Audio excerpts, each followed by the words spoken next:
प्रिय सज्जनांनो, आजच्या या मंगलमय प्रसंगी ऐतिहासिक बुद्धभूमी मावसाळा तालुका खुलताबाद येथून 5 दिवसाची धार्मिक धम्म सहलीचं आपण आयोजन केलं। 20 मार्च हा महाड सत्याग्रह दिन आहे आणि या महाड सत्याग्रह दिनाच्या निमित्ताने ऐतिहासिक बुद्धभूमी मावसाळा तालुका खुलताबाद या ठिकाणाहून मागील 18 ते 20 वर्षापासून आपण हा 5 दिवसीय धम्मदर्शन सोहळा धम्म सहलीचं आयोजन करत असतोय आणि त्या 5 दिवसामध्ये आपण महत्त्वपूर्ण जे धार्मिक ठिकाणं आहेत आपले महत्त्वपूर्ण त्या ठिकाणांना आपण भेट देत असतोय। सकाळी आपण रात्री उशिरापर्यंत आपण आंबाडवे गावाला आपण पोहोचलो। रात्री तिथे आपण मुक्काम केला आणि सकाळी त्या ठिकाणी त्या स्मारकामध्ये वंदना पूजापाठ करून आपण त्या ठिकाणची माहिती सविस्तर घेऊन आज आपण आलेलो आहोत माता रमाई यांचा माहेर अर्थात वननगाव। आणि या ठिकाणी आपण या स्मारकामध्ये वरच्या हॉलमध्ये आपण महामानव डॉक्टर बाबासाहेब आंबेडकर माता रमाई यांच्या प्रतिमेचं आपण सर्वांनी या ठिकाणी पुष्प धूप दीपाने पूजन करून त्या ठिकाणी वंदना सील ग्रहण करून आपण या स्मारकाला अभिवादन केलं आहे, वंदन केलेलं आहे। या स्मारकाच्या तळमजल्यामध्ये या ठिकाणी महामानव डॉक्टर बाबासाहेब आंबेडकरांचे अर्धांगिनी माता रमाई यांचा संपूर्ण जीवनपट या ठिकाणी लावलेला आहे बघा भिंतीवरती। एका या पोस्टरवरती पूर्ण थोडक्यामध्ये माता रमाईच्या जीवनाचा जिवंत इतिहास त्या ठिकाणी आहे आणि म्हणून या ठिकाणी माता रमाई यांच्या मूळ माहेरामध्ये आपण वननगावमध्ये आलेलो आहोत। त्यांच्या नातेवाईक या ठिकाणी उपस्थित आहेत। माता रमाईच्या ह्या भाचेसून लागतात, भाच्यासून आहेत त्या आणि आपण सविस्तर माता रमाईचा त्याग, माता रमाईचं जीवन, या गावाची माहिती, माता रमाईचे वडिलांच्या जीवनामध्ये कशा कशा प्रकारचे अडचणी आल्या, त्या अडचणींवर त्यांनी कशा प्रकारे मात केली, माता रमाई यांना बालवयापासून कष्ट आणि दुःख कशा पद्धतीने त्यांना झेलावे लागले ते आपण थोडक्यामध्ये त्यांच्याच नातेवाईकाकडून अर्थात त्यांच्या भाचेसूनबाईकडून आपण या ठिकाणी श्रवण करणार आहोत। मी ताईंना या ठिकाणी सूचना करतो की आपण समोर यावं आमच्या धम्मसहलीतील उपासकांना, कारण आमच्या धम्मसहलीतील उपासक नाथसून आहेत ह्या आई आणि त्या भाचेसून आहेत, भाचेसून, नाथसून आणि भाचवान। तर अशा पद्धतीने या तिघीजणी अगदी रमाईच्या कुळातील, रमाईच्या अगदी घराण्यातले हे वंशज आहेत। आपण त्यांचा या ठिकाणी थोडक्यामध्ये त्यांचं मत जाणून घेऊया। ताईंना असं सूचना करतो आपण असं या बोला सर्वांनी जय भीम। बोला ताई यस सर्वांना जय भीम। विश्व कल्याणाचा मध्यम मार्ग देणारे करुणा सागर तथागत भगवान गौतम बुद्ध, भारतीय घटनेचे शिल्पकार परमपूज्य नेते डॉक्टर बाबासाहेब आंबेडकर, माता रमाई भीमाई सावित्रीबाई फुले शाहू महाराज, शिवछत्रपती शिवाजी महाराज यांच्या प्रतिमेवर वंदन। दी बुद्धिस्ट सोसायटी ऑफ इंडिया तथा भारतीय बौद्ध महासभा या संस्थेचे संस्थापक परमपूज्य नेते डॉक्टर बाबासाहेब आंबेडकर, या संस्थेच्या संरक्षक मीराताईजी आंबेडकर, या संस्थेचे कार्याध्यक्ष भीमरावजी आंबेडकर, या संस्थेचे राष्ट्रीय सल्लागार ॲडव्होकेट प्रकाशजी तथा बाळासाहेब आंबेडकर यांच्या वायुवेगाने चाललेल्या धम्म कार्यासभेने सगळ्यांनी जय भीम। औरंगाबाद आलेले सर्व माझे धम्मबांधव, धम्मभगिनी, माता रमाईंचे लेख, माता रमाईंच्या लेखी आणि आमचे भिक्खू संघ आज आपला सास संसार सोडून, घरदार सोडून आपल्यासाठी धम्म वाढण्याचं काम करत आहे।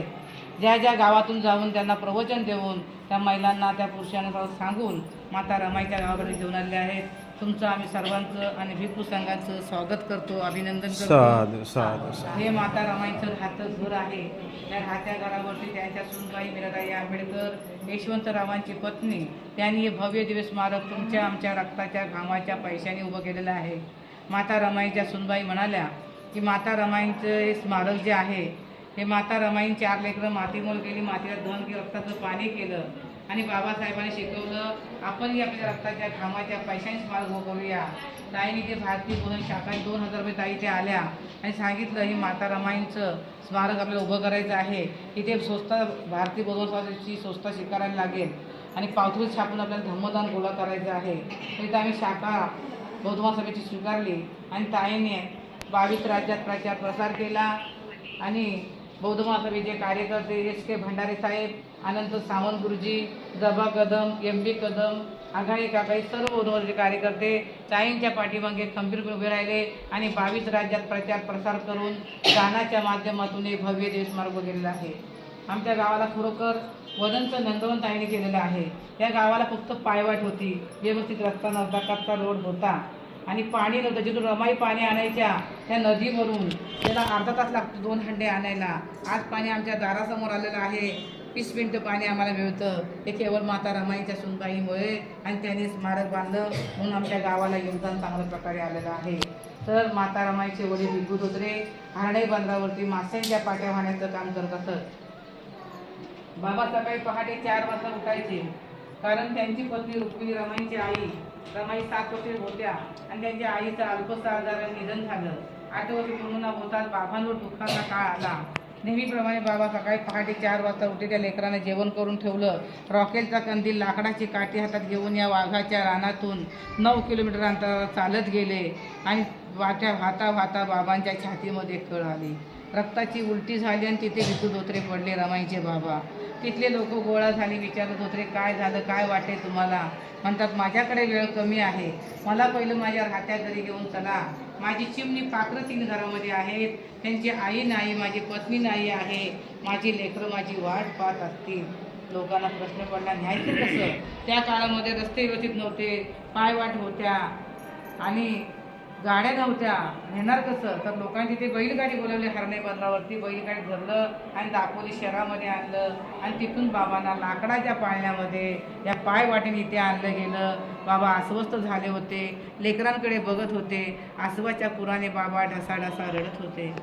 या लाडक्या लेकीला रामीला असलं. रमाईचं नाव आमच्या माहेरचं वनमचं रामी होतं. या रामीला असं वाटलं 1 वर्ष आधी माझी आई सोडून गेली, आता बाबा जातात की काय? मग रमाई आरडाओरडा करून रडायला लागल्या. मागोमाग शंकर गौरा या 3 लेकरांनी आक्रोश केला. बाबांच्या कानामध्ये आवाज केला. बाबांनी डोळे उघडले. या रामीला हाताने जवळ बोलावलं. तिच्या डोक्यावरती हात ठेवला. मला रामी, तुझी आई गेली 1 वर्ष होत आहे, मला तुझ्या आईची मी आठवण एवढी नाही, दुःख जाणून दिलं नाही, परंतु मला वाटत आहे माझा हा शेवटचा क्षण. रामी या 2 भावंडांची आई बाप तुला व्हायचं आहे. असं बोलता बोलता बाबांच्या पुन्हा छातीत कळ आली आणि रमाईंच्या डोक्याचा हात अलगद खाली पडला. रमाईंच्या डोक्याचा हात अलगद खाली पडला आणि बाबांची प्राणज्योत ठरवली. त्यांचे मामा काका कार्याला आले कारण त्यावेळेस फोन नव्हते, लोक तार करायचे. तारनुसार ते कार्याला इथे आले. त्यांनी 3 लेकरांची अवस्था पाहिली. ह्या लेकरांनी हांबरडा फोडला. मामा काका आमचं कोणी उरलं नाही. आमचे आई गेले, आमचे बाबा गेले, आता आम्हाला कोण बघेल? गोविंदपूरकर मामाने जवळ घेतलं, डोक्यावरून हात फिरून बाळून रडू नका, तुम्हाला आम्ही घेऊन जाऊ. ते मुंबईमध्ये घेऊन गेले आणि नंतर रमाईचं लग्न बाबासाहेब ठरलं. रमाईचे सासरे रामजी बाबा गोविंदपूरकर घरामध्ये काहीतरी कारणास्तव गेले होते आणि तेव्हा त्यांची ओळख होती. त्यावेळेस रमाई पाणी घेऊन आल्या आणि बाबांनी पाहिलं. रामजी बाबाने म्हणतात गोविंदपूरकर ही मुलगी कोणाची आहे? तर बोलतात माझ्या बहिणीची आहे. ही मुलगी माझ्या भिवाला द्याल का? तेव्हा ते म्हणतात तुमचा भिवा शिकलेला आहे, माझी मुलगी शिकलेली नाही आहे. त्या मुलीकडे पाहून म्हणतात ही शांत नदी आहे, ही जर माझ्या सागराला भिवाला भेटली तर माझा भिवा शांत वाघासारखा गजानन भिवा आहे. वाघासारखा गरजणारा भिवाया शांत होईल, त्याच्या संसारामध्ये तिचा चांगला हातभार लागेल, तिच्याकडून आमच्या अपेक्षा पूर्ण होतील अशी आम्हाला ईश्वराकडनं आशा वाटते. ही मुलगी माझ्या जीवाला द्या. आणि तेव्हा रमाईचं लग्न भाय काळ्याच्या मच्छी मार्केटमध्ये झालं. लग्न झाल्यानंतर रमाई संसाराला लागल्या. शेणी गोऱ्या थापत होत्या, भाऱ्या मोळ्या वाहत होत्या, चाराने गोळा करून परदेशी पाठवत होत्या. एका दिवशी असा काळ आला की त्यांचा लाडका गंगाधर आजारी होता, तापाने फणफणला होता. आईकडे पैसे न दवाखान्यात न्यायला. आई दवाखान्यात घेऊन गेल्या आणि त्यावेळचे डॉक्टर जोंधळे त्यांना म्हणतात, डॉक्टर साहेब माझ्या बाळाला वाचवा, उद्या 2-3 मुले व्हाईन, तुमचे पैसे आणून देईन, माझे पती परदेशी शिक्षण घेत आहेत. डॉक्टर म्हणतात, बॅगेत पत्नी आणि उधार मागायला आल्या, उद्या 2-3 मुले व्हा, तुमच्या बाळाला घेऊन या. रमाई डॉक्टरने एकही शब्द बोलले नाही. पदराखाली झाकलं बाळाला आणि घरी परतल्या. एक पाय दारात एक पाय घरात टाकताच गंगाधरने जीव आईच्या हातावरच सोडला. आई आरडाओरडा करून रडायला लागल्या. कार्यकर्ते आले. रमाईला म्हणतात, रमाई जरा धीर घ्या, बाळाला दफनविधी करायची आहे, कफन पाहिजे. आईकडे चाराने नाही. बाळाला वाचवण्यासाठी कफन कुठून आणणार? वसतिगृहामध्ये मुलं उपाशी होती. आई देव गेल्या तर वराले गुरुजी विचारतात की गुरुजी मुलं रडतात का, झोपलेत का? वराले गुरुजी म्हणतात, सरकारकडून धान्य आलेलं नाही आहे, मुलं उपाशी आहेत. आईने सोन्याच्या बांगड्या काढल्या, वराले गुरु दिल्या, म्हणजे मोडा थोडा काही करा, या लेकरांना रेशन घेऊन घ्या. पण स्वतःच्या लेकरासाठी रमाईकडे चाराने नव्हते हो वाचवण्यासाठी. चाराने नव्हते. रमाईने स्वतःचा साडीचा पदर फाडला, कपड्यात गुंडाळलं आणि दफनविधी करायला दिली. ते केवळ रमाईने एवढं कष्ट आपल्यासाठी केले. कपड्यामध्ये गुंडाळलं, दफनविधी करायला दिली. आपल्या साहेबांना पत्र लिहितात, दुःखाची ती घटना साहेब कळवी ते पत्राने, इवळाचा गंगाधर आपला गेला ती सोडूने, रामू शेलीचे घाव काळाचा, दूरदेशी हा बाप बाळाचा. त्यावेळी बाबासाहेब म्हणतात, रामू तुझा एक गंगाधर गेला, रडू नको, लाखो गंगाधर माझे तयार होतील आणि सुटा कुटात काय कोटात फिरतील, ते तुझे लेख असतील. एक इंदू गेली, रडू नको, लाखो इंदू माझ्या तयार होतील आणि साडी माडीमध्ये गाडीमध्ये फिरतील, त्या तुझ्या लेखी असतील. माझा समाज वणवण भटकत आहे, आनापानाशी वंचित आहे, त्यांना मला हक्काचं मतदान स्वाभिमान द्यायचं आहे. आपला एक गंगाधर आजारी पडलेला अनेक डॉक्टर मिळतील, पण माझ्या समाजाला लागलेली कीड आहे, त्याला वाचवायला मी एकच BR आंबेडकर आहे. रामू मला शिकू दे. रमाईने पुन्हा कधी बाबासाहेबांची कुठली दुःख व्यथा सांगितली नाही. स्वतः दुःख स्वतः साहिलं. धन्य माझे माऊली रमाई, तुम्ही इथे आल्याबद्दल तुम्हाला माता रमाई परिवाराकडून शुभेच्छा देते. तुमचं मंगल हो, कल्याण हो, तुमच्या जीवनामध्ये आनंदी हो, अत्यधिक हो, तुमचं जीवन प्रकाशित हो, असे एक माता रमाई चरणी प्रार्थना करते. इथेच थांबते. नमो बुद्धाय. जय भीम. बोला साधू साधू साधू. बुद्धं नमामि, धम्मं नमामि, संघं नमामि. सुशलाबाई कडुबाजी सेजूळ या काळेगावहून आलेल्या आई आहेत. आपल्या धम्मसहलीतील उपासिका आहेत. त्यांनी माता रमाई यांच्या नाथ सुनाला या ठिकाणी एक साडी चोळी आणलेली आहे.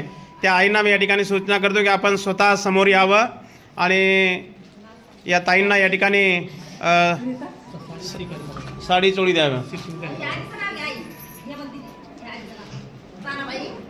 तानाबाई मगाडे, तानाबाई मगाडे यांनी सुद्धा समोर यायचं आहे.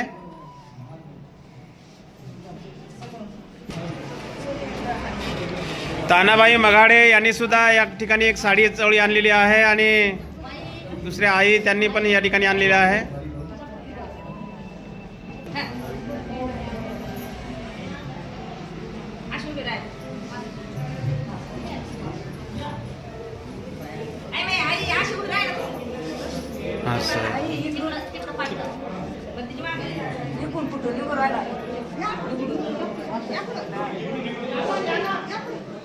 हो आई,